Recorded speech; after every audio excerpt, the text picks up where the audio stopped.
amis, on se retrouve pour un nouveau trait d'horreur, donc ce sera une longue histoire. J'ai trouvé cette histoire sur le forum de Reddit, Let's Not Meet. Et voilà quoi. Donc voilà, passons à l'histoire. Cette histoire est de Miranda et Miranda elle travaille dans un restaurant au Midwest, c'est une région des États-Unis. Ce restaurant est sur une route assez fréquentée, donc il y a plein de voitures, des gens qui marchent sur la route pour aller à l'arrêt de bus ou quelle que soit leur destination. Ce restaurant, il a son propre parking et Miranda, elle a l'habitude de garer devant les portes afin de ne pas marcher longtemps. Cette histoire est à propos du jour où elle a garé loin de son lieu de travail pour la première fois et elle a sincèrement regretté. Donc avant de nous raconter cette histoire, Miranda va nous faire revenir quelques années en arrière quand elle travaillait encore dans un bar juste en face du parking de son travail actuel. Et elle a travaillé là-bas dans ce bar pendant 4 mois. Lorsque Miranda travaillait encore dans ce bar, elle n'avait pas encore de voiture pour se déplacer, donc elle se déplaçait soit à pied ou soit en vélo. Et c'était très fatigant, elle nous dit. Et puis il y a des hommes plus âgés qu'elle qui la draguaient constamment et lui faisait se sentir observée. Et en plus, ce n'était encore qu'une mineure. Ça n'arrêtait pas les hommes 10 fois plus âgés qu'elle de la draguer et de lui dire des choses qui ne sont pas de son âge et agir de façon inappropriée. Parmi les hommes âgés qui la draguaient sans cesse dans le bar évidemment, il y a un homme en particulier qu'elle n'a jamais oublié et qui l'a hanté de la pire des manières. Donc cet homme, il est très grand, charmant et il porte tout le temps des accessoires et des vêtements de qualité chers. Il avait une énergie et une vibe très élégantes, c'est pour ça que Miranda ne pensait pas plus que ça à son sujet, elle ne s'inquiétait pas plus que ça quand cet homme lui parlait pendant qu'elle travaillait. C'est toujours ceux qui ont l'air trop gentils qui sont les pires. Cet homme était très poli, il demanda à Miranda comment se déroulait son travail, comment était sa journée, des trucs comme ça. Mais au fil des semaines, il commence à demander à Miranda des questions de plus en plus personnelles. C'est à partir de là qu'elle a commencé à se méfier de lui. L'événement qui s'est produit juste avant qu'elle quitte son job était une nuit que Miranda aurait aimé oublier en repensant à ses journées dans ce job. Elle s'en rappelle comme étant une longue nuit, probablement parce que c'était une saison sportive, donc il y avait des matchs de football et le restaurant était rempli. En tant qu'hôtesse, ça consistait à servir, s'asseoir et parler aux clients. C'était stressant d'essayer de prendre des appels quand il y avait des cris parce que l'équipe de hockey avait remporté une coupe d'or. Après avoir fini de nettoyer les WC, cet homme l'attendait à la section des hôtesses. Donc elle s'est approchée et essayé de tenir une conversation saine et polie, mais elle pouvait capter qu'il agissait de façon très étrange. Son regard était sournois, il n'avait pas l'air aussi posé que d'habitude, et la première chose qu'il lui a dit est « Tu as 16 ans, pas vrai ?» Donc Miranda a confirmé que oui, elle a 16 ans, et puis il a répondu « Quand tu auras 18 ans, j'aurai quelque chose pour toi, ce sera une surprise, juste attends d'avoir 18 ans. » Et puis il est très rapidement parti à la section de bar. Elle est restée choquée pendant un moment avant de se reprendre et de finir son nettoyage afin de foutre le camp de là. Après avoir fini de compter la caisse, de faire le point, Miranda est sortie et a déverrouillé son vélo qu'elle s'est acheté 1 mois après avoir commencé à travailler. Elle commence à pédaler pour rentrer chez elle. Elle était parano et choquée qu'un homme aussi âgé drague une mineure.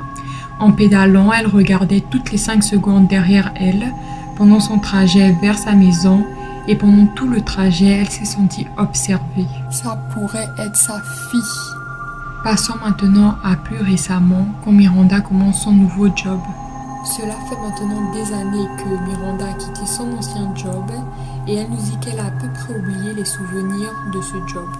Quelque chose va se passer et va lui faire rappeler des souvenirs de ce job-là. Cette nuit-là, il fait beau dehors et qui dit beau temps dit que les gens sortent plus. La météo a attiré plein de clients ce soir-là dans le restaurant où Miranda travaille. Elle a dû se garer dans un coin éloigné du restaurant en raison d'un grand nombre d'employés et de clients qui se sont garés à côté du restaurant. Elle finit son shift, ses horaires de travail à 22h.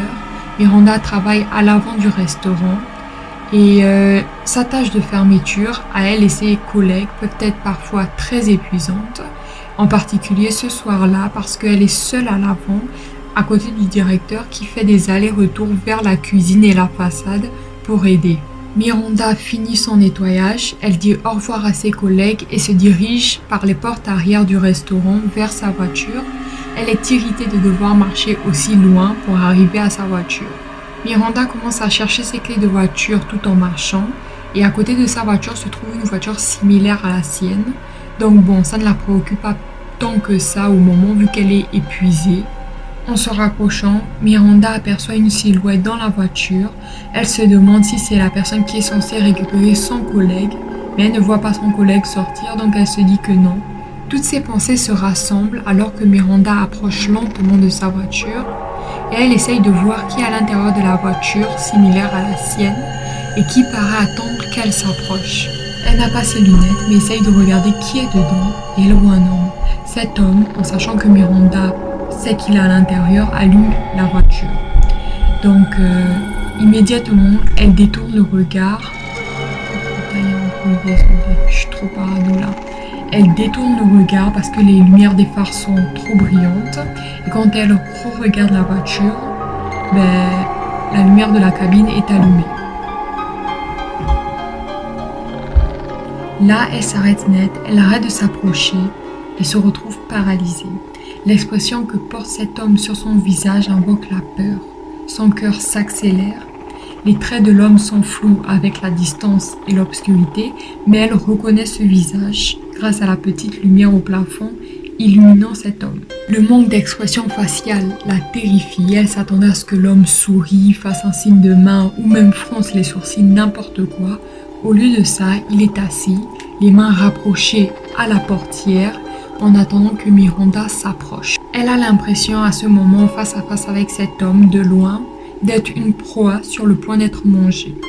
Elle fait marche arrière et court vers la sécurité. Avant de rentrer dans le restaurant, elle jette un coup d'œil à la voiture et il éteint la lumière de la cabine et elle distingue plus qu'une ombre, une silhouette la fixer.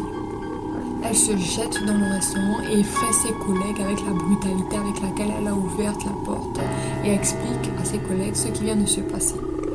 Donc ils lui disent d'attendre avec eux pendant que le temps que leur Uber arrive et elle reste silencieuse pendant que eux ils parlent de la situation étrange. Miranda reste silencieuse car les quelques minutes qui ont suivi la rencontre avec cet homme étrange, elle sait absolument qu'elle le reconnaît de quelque part. Et en cherchant, elle se rend compte que c'est l'homme qui lui a dit d'attendre qu'elle a 18 ans. Il avait l'air beaucoup plus sale, un peu plus âgé et beaucoup plus effrayant. Quand le Uber de ses collègues sont arrivés, ils sont tous sortis à l'extérieur du restaurant et instantanément, les yeux de Miranda se tournent vers la zone où l'homme s'était garé. Et là, il a disparu. Il ne reste plus que la voiture de Miranda. Voilà, c'est la fin de ce thread donc, qui se finit avec plein de questions. Qu'est-ce qui se serait passé si Miranda s'était approchée de sa voiture? Et donc l'homme même pas crédible, il a les mains rapprochées de la portière attendant qu'elle s'approche pour sûrement la kidnapper. Il a déjà préparé sûrement un coin dans sa maison pour la mettre, l'enfermer. Moi c'est comme ça que je vois vu qu'il a dit attends tes 18 ans pour faire quoi? Bien sûr la kidnapper donc... Vraiment, et en plus le manque d'expression faciale, genre pas d'émotion, c'est encore plus effrayant. Donc moi personnellement j'aurais déménagé mais très loin quoi, parce que savoir qu'il y a quelqu'un qui sait là où je travaille et qui peut recommencer à n'importe quel moment, non mais en plus quelques années plus tard il revient, non, c'est... Je change de pays, clairement. Donc voilà, n'hésitez pas à me suivre sur mon Instagram si vous voulez suivre ma vie quotidienne ou bien juste me suivre quoi et m'envoyer des messages. Si vous avez des traits d'horreur, vous pouvez me les envoyer et dans une prochaine vidéo, je vais les raconter tout simplement. Likez la vidéo si elle vous a plu. Si elle vous a pas plu, ne likez pas. Et vous abonnez à ma chaîne. Voilà. Et activez la petite cloche de notification pour ne rien louper. Car je poste tous les mercredis, les jeudis et les samedis. Si je ne dis pas de bêtises. Oui, c'est ça. Voilà donc. Ciao.